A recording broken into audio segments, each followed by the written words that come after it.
Me asume praegu Rakvere linnuses Šoti kambris, mis on siis Šoti värvides ja kujundusega valmistatud nende 1500 Šoti sõjamehe auks, kes 1574. aastal Liivi sõja käigus Rakvere linnuse piiramise juures omaenda meeste käe läbi surma said. 1558. aastal algas Liivi sõda ja selle sõja alguses vallutasid venelased Rakvere linnuse ja jäid siia ligemale 23 aastaks paika pidama. 1570. aastal sattus Venemaa sõtta Rootsiga, kes täpselt samuti ihaldas endale Põhja-Eestit ja selle sõja käigus juhtus Rakvere linnuse all 1574. aastal, kui Rootsi armee Rakveret piiras, koletu intsident Rootsi palgasõduritega, keda Baltassar Russovi teatel tapeti siin linnuse juures maha umbes 1500 meest pärast seda, kui nad olid sattunud tülli Saksa palgasõduritega. Nimelt olid šotlased saanud endale, ainuüksi selleks, et nad oleksid nõus tulema Rakveret piirama, olid saanud endale Saksa ratsanikele mõeldud palgaraha ja sakslased pidasid selle pärast nende peale väga tõsist vimma.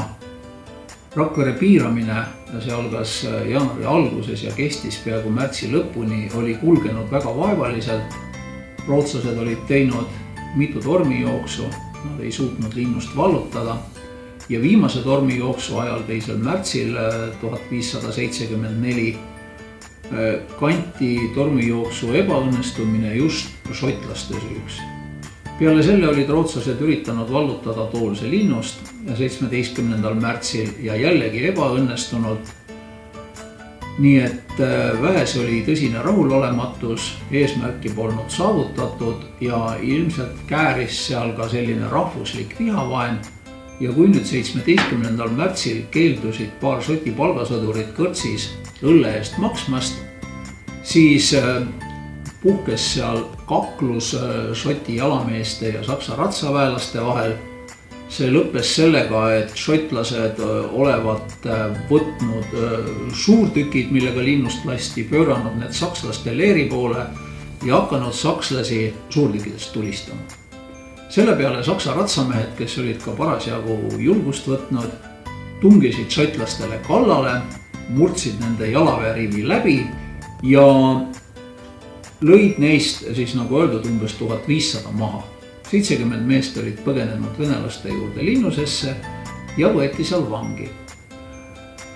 Ja nagu Baltassar Russov kirjutab, olevat nad saadetud Moskvasse ja seal haledal kombel ära hukata. Nende meeste saatusest, kes Moskvasse viidi, on teada nii palju, et neid oli tegelikult kokku 85 meest ja nad astusid kõik Vene tsaari Ivan IV teenistusse püssimeestena palgasõduriteks ja neid kasutati Venemaa lõunarindel Krimmi tatarlaste vastu ja nad olevat seal teinud niivõrd tõhusat tööd, et keisri käsul anti neile abikaasadeks Liivimaa aadli hulgast pärinevaid tütarlapsi, kes olid Venemaale vangi toodud.